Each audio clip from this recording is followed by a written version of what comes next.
We are back on Morning Line. Thanks for joining us. Our final segment this morning with Davidson County Sheriff Daron Hall. I wanted to ask you, last time you were on, you talked about the Citizens Academy for the Sheriff's Office, right? And you weren't sure at the time, humble as you are. I don't know if anyone will be interested in this, Nick, but we're going to do it. We'd love to show people.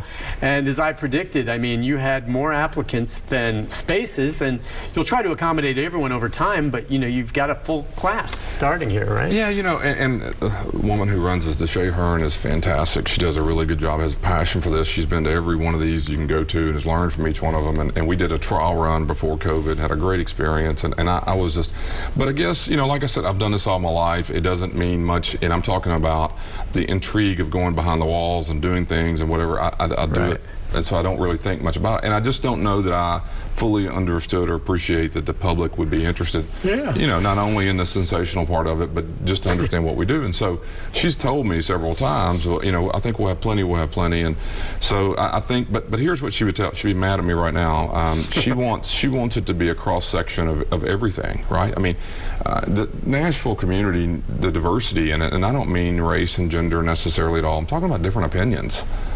I mean, I was at Leadership Nashville 20 years ago, and I had to sit in a room with people, and they pair you with people who you completely disagree with, and have to find your way out of this room by appreciating where you're coming from. And I learned so much from that as a person that I've learned, and that's what's wrong with the country right now. We have people who parallel universe. They get in one side or the other and just stay in their positions. Yep. What we're interested in is people who we had a woman last time whose son had been in jail. Yeah. And she had such a negative experience with it that she just believed it was horrible, and left here totally different about what goes on. Yeah, if anything, I would hope this thing will change some preconceived notions. It's not that jail is any kind of picnic, that's for sure. I know you're not saying that. But, you know, you talked about movies. Right. Which you don't want. Right. And so we have our preconceived notions, and unless you go to see it for yourself, you may come out. I guess your goal on this, real quick, we'll take another call, is that, you know, maybe people will have a better understanding of what really goes on over there, for better or for worse. Right. These are human beings. So if you have a view that they're locked up and not being fed and being mistreated, I want you to see differently. The other side of that is if your loved one ever does, and 1 in 5 people go to jail in their lifetime, just count it up. Somebody in your family is going to go, and the truth is, when that happens, how do you want me to treat them?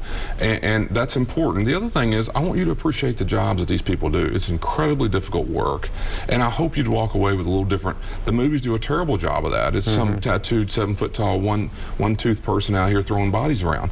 That's not it. We want the 100-pound woman who wants to work and help people, and I mean this literally, move from step to step through this society. And part of it's in jail, part of it you're going home. We got to figure out a way to get you better prepared to do that. So we want everyone. I mean, I would love for, and there is no limit on how many people can apply.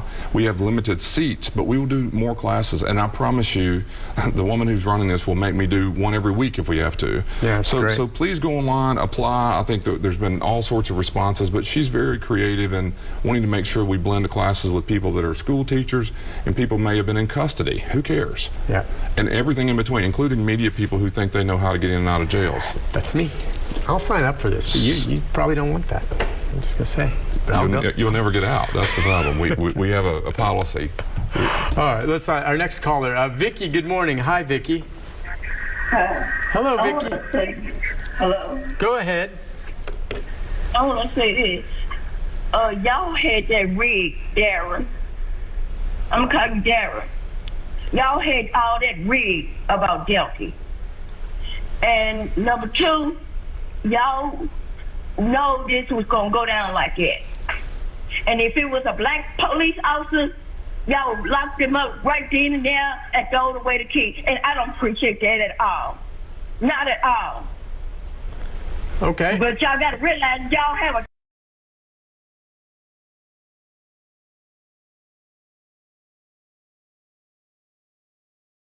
about this. I think she needs to understand. I think she's lashing out at the system, and basically her anger, I think, at the DA's office and how that played out. But you had nothing to do with how this played. And maybe what you could address with what she brought up is, you know, in her mind, you know, if Delky was black, it would be a different ball game, and vice versa. How would you address that? Yeah, and I know Vicki, and I can't relate to losing a child, so let me just get that out of the way. The thing I would want her to understand is my job doesn't allow me to be involved with rigging anything. I mean, now, if you want to argue that he shouldn't be housed where he is, I can talk to you about that. The case, the charge, the sentence, I have zero to do with any of that. And so if it had gone completely the way you want it, I get zero credit for that. If it goes against the way you want it, I should get zero blame for that. My point is, I didn't run for this job to decide what kind of sentence people get. I didn't run for this job to try to determine who was guilty or innocent. That those people have run for their jobs to do that. Judges, DAs do those things. My job is, no matter who it is and no matter how much sentence they receive, I have a job to do. And that's what you'd want me to do. And if it was your family member, if it was someone else, that's what I have to do. And so, you know, I understand you would be very disappointed and frustrated. I know Vicki's family well. I know Vicki well. But I'm disappointed that she would think that I or my agency would be involved in rigging anything. There's no opportunity for me to do that. Never. I've been on this show for years. My focus is trying to help people who go to jail. I have zero to do with who goes to jail and for how long. And you can tell her and make it clear that he's getting no treatment other than any other inmate that is in a similar situation. Which is what you would demand of me if it was your loved one, or if you hated what the person has done. I don't really get to choose those things. That's not what I'm about. And again, I have zero to do with who comes to jail or, quite frankly, who goes home. Gotcha. So I appreciate her call, and I understand her anger and frustration with it, as I think people still trying to figure out how that all played out. But again, want to be very clear, you're just basically housing them, and that's why it is. You do sometimes farm out inmates if there's a situation, and you take inmates in from other counties, don't you? Yes. Depending on, that would happen under a circumstance how? Perhaps if there's someone too close, that you would move them out. I think there was a case, of course, in Davidson County where there's an individual who was charged with murdering a police officer.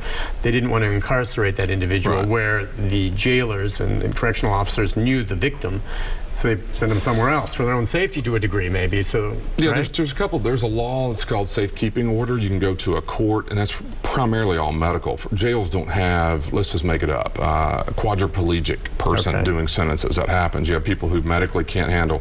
In the early stages of age, the counties weren't able to manage those people, so you would go to court, have a safekeeping order where you could move that person to the special needs housing out at the state prison. So there are unique situations. The case you're talking about in Dixon, when a person is charged with having killed someone in your organization, there's no law that says this. I think it's very risky to house that person with all the emotions around that. Right. So I reached out to the sheriff there and said, hey, if you want him to serve his time awaiting it here, awaiting the courts. So we did that for a couple of months or whatever. And so there's some unique situations like that.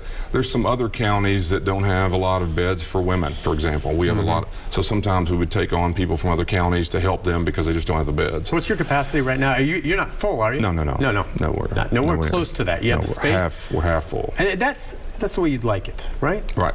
Ideally, you know, I've been on here for years trying to explain that you know, we need to find a way to change the behavior of individuals and hopefully help get them prepared to leave, and maybe some of that's working. Yeah. You know, I'm not. We really want to get with you after we have a period of time, as long as you've been in there, to see if you can tangibly lay out for us how you think the mental health unit over there is making a difference, maybe in not seeing some of them come back and getting the treatment they need. Tangibly, at this early stage, I mean, are you seeing what you believe to be positive effects?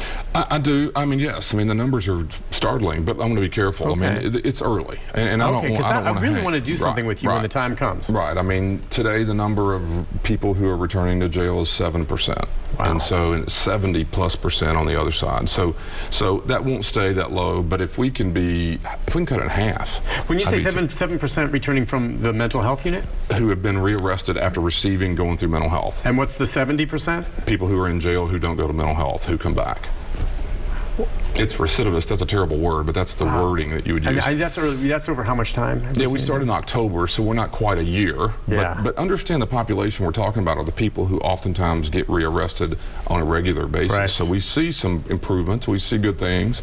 I just want to be careful. I don't want to sit here and say that that's evidence. But it's encouraging. But look, it's what you've spent a good portion of your last decade in your career focused on.